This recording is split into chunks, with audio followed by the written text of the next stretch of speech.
All right, everybody, we are back. Let's get to reading. I awake the next day to find a very chipper Rayla bustling about the room. Oh, hey, I expected you to be doing your dryad stuff this morning. Already done. I have a quiz in numerology this afternoon, so I zipped out of there as fast as I could to grab my notes. I'll need this for the next 2 classes studying for this thing. Numbers are hard. You almost ready to go? We can walk together. I give a sleepy nod and hastily throw myself together. Other than our short gossip session yesterday, I haven't had much time to spend with my roommate, so I want to take this chance to get to know her a little better. What's your first class? I don't even need to look at my class schedule at this point. I'd memorized it days ago. Radiant History. Hey, me too. I actually should have taken Radiant History last year, but I've been putting it off because it's so boring. Well, it may not be for you. I imagine our history is going to be all new for you, huh? She's right. I'm no longer in the human world, so there will be no more lessons on the World War II or Abraham Lincoln. I'll be learning about an entirely new, different place with its own deep history. What will they teach us in Radiant History? Will we talk about the time when humans and Radiants lived together? Those events may have been forgotten where I came from, but based upon what little I've heard so far, it's a pretty important part of history to the Radiants. Yeah, I feel like I should be starting in elementary school, not college. I'm completely out of my depth. Nah, you may have to do a little extra reading or something. But history is just memorization, really. You'll be fine. Plus, there's a new history professor this year. The old history teacher was dull enough to put all a group of insomniacs to sleep, but the new professor is some young guy. He's bound to make the class a little bit more interesting. It couldn't get any worse anyways. We began walking down the hallway, and I noticed that Rayla is getting a lot of stares from our surrounding classmates. Nothing creepy, just looks of interest. Rayla completely is oblivious, too busy chattering about a time when she fell asleep in history class and accidentally fell out of her chair. Suddenly, a boy came rushing up to us, cutting us off so abruptly that Rayla nearly runs headlong into the sky. Rayla, I'm sorry to bug you. Then why are you always doing it, Neil?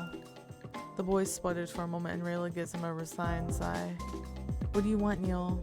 Oh, I just wondered if you were going to be in numerology class today. Why wouldn't I be there? It's not like I have a choice. Oh, right. Yeah, I guess you're right. Listen, Neil, me and my friend here kind of in a hurry, so go skedaddle off to whatever you're supposed to be.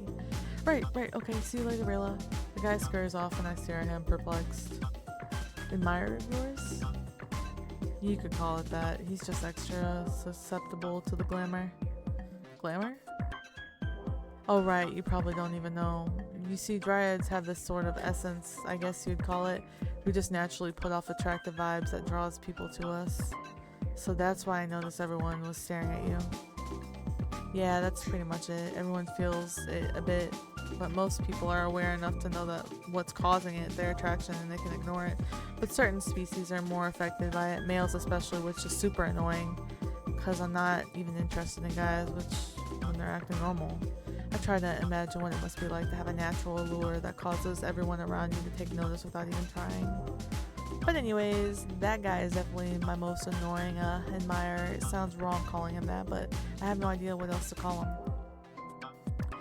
Is it possible he actually likes you for you and not because you're glamour? Doubtfully.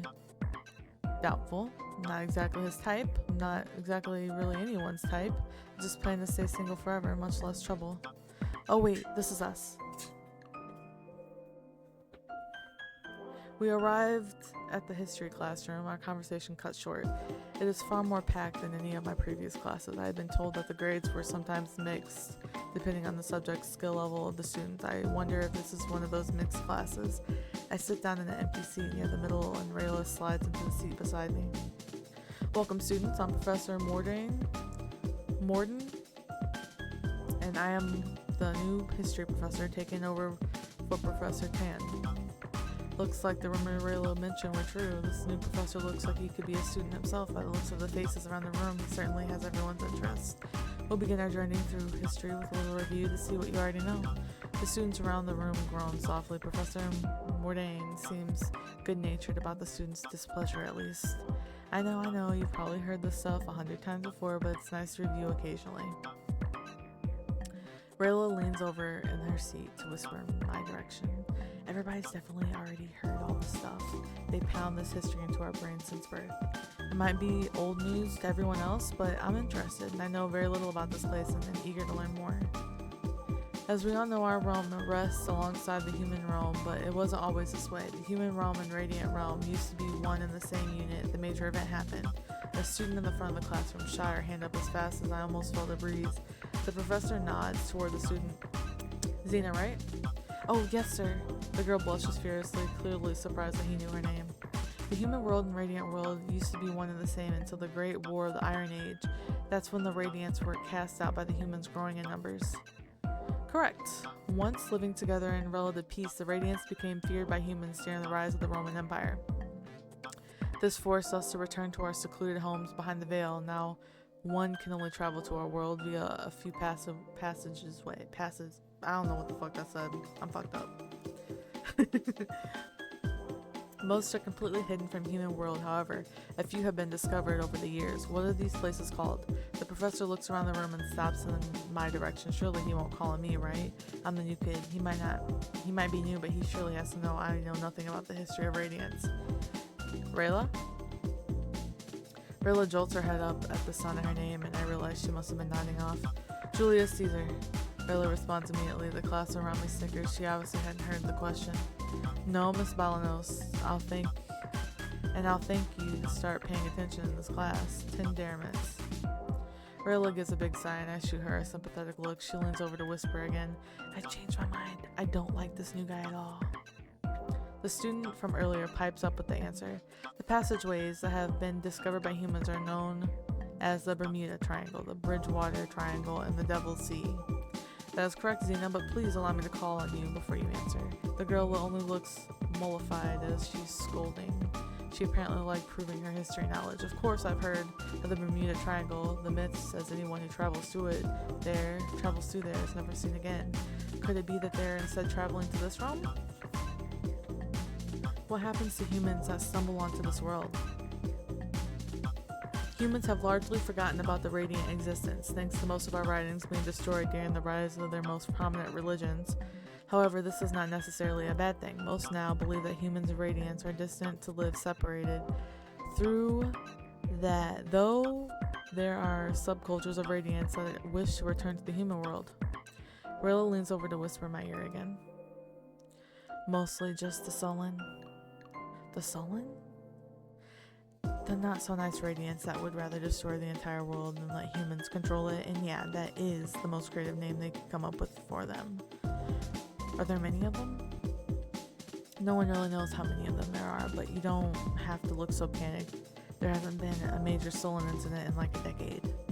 I didn't get to ask her what type of incident she's referring to because the professor clears his throat loudly and gives us a shut up and listen sort of look. We stop talking immediately, though I doubt Rayla plans to pay much attention to this lesson. For the remainder of the class, I am completely lost in the various tales of radiant history. Professor Mordain tells the stories as if he really lived them, and it is clear that he truly loves the subject. Rayla is not as enchanted as I am. However, and when the class is over, I nudge her awake to let her know it's time to get up. Time for today's elective class. Okay, chanting. To Radiance, sound is considered to have great power. Repetition of words, sounds, or songs is said to heal the mind as well as help with concentration and increase mental sharpness. It can be done quietly in conjunction with meditation for the inner calming effect or used more forcefully to boost psychic strength. Okay.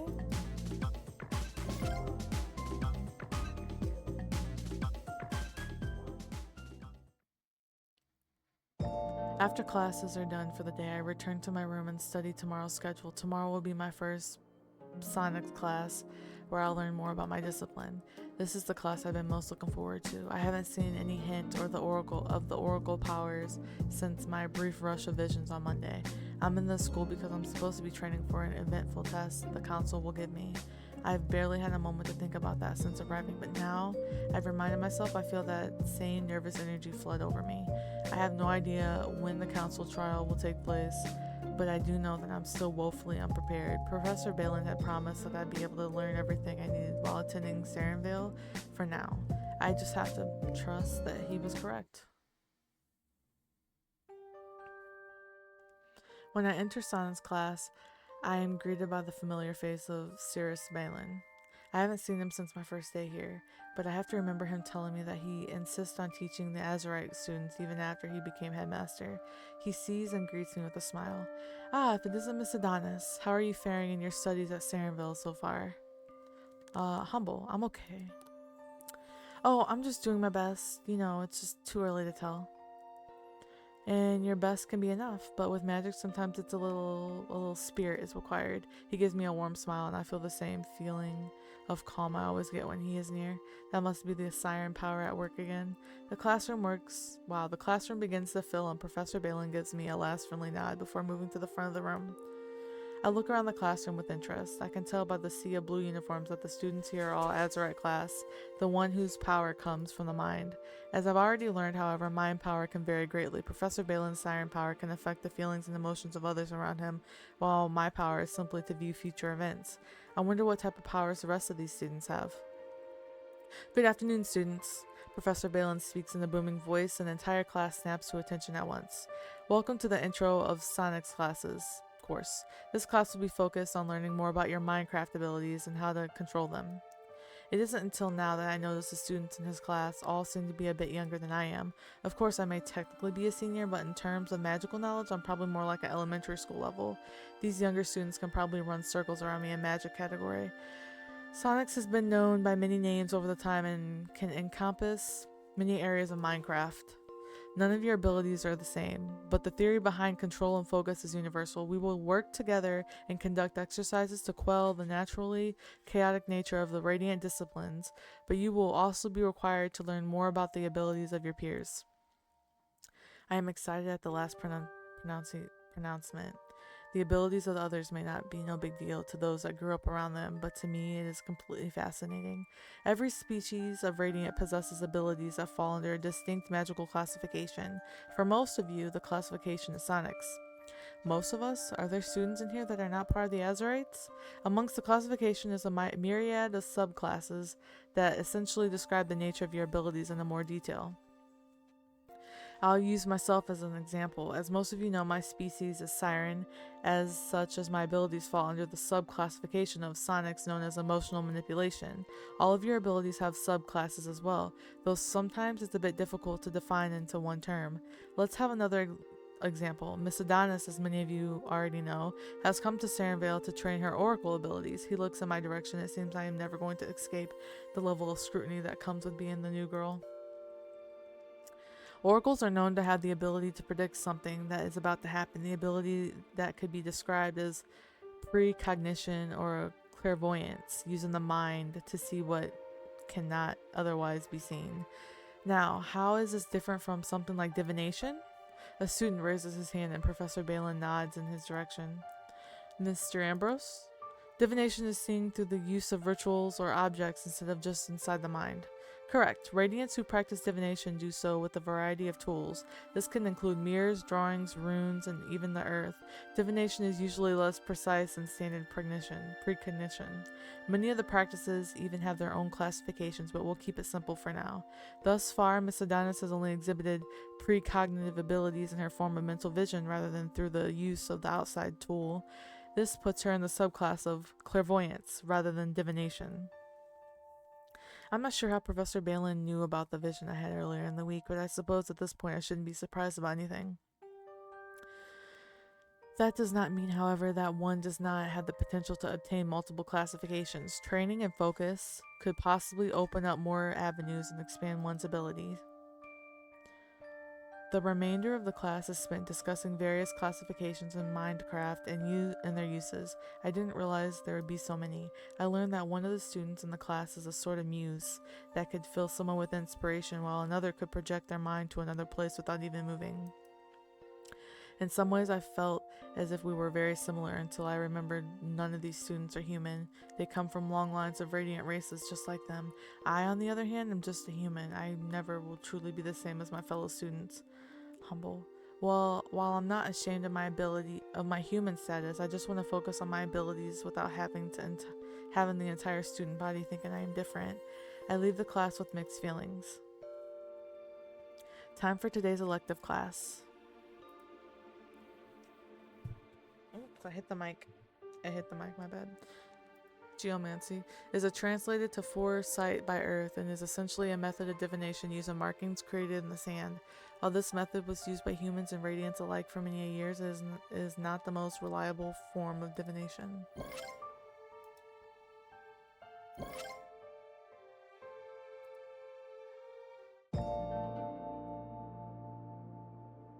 When class is over, I head back to my room. With my first full week of classes completed, I am finally realizing the weight of my current situation. Prior to coming to Sarenville, I had barely even left my little town.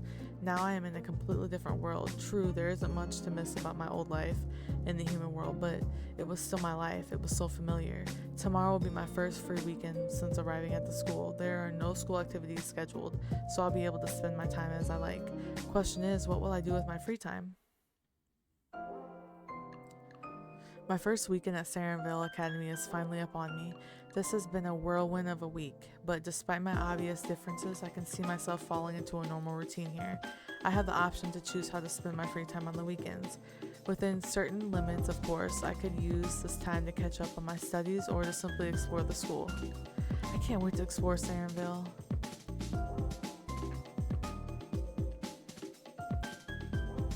Okay, use the left or right arrow keys or A and D keys to move through the halls of Sarenville. You can train your skills by visiting locations and performing various tasks. Okay, cool. We'll do that next time.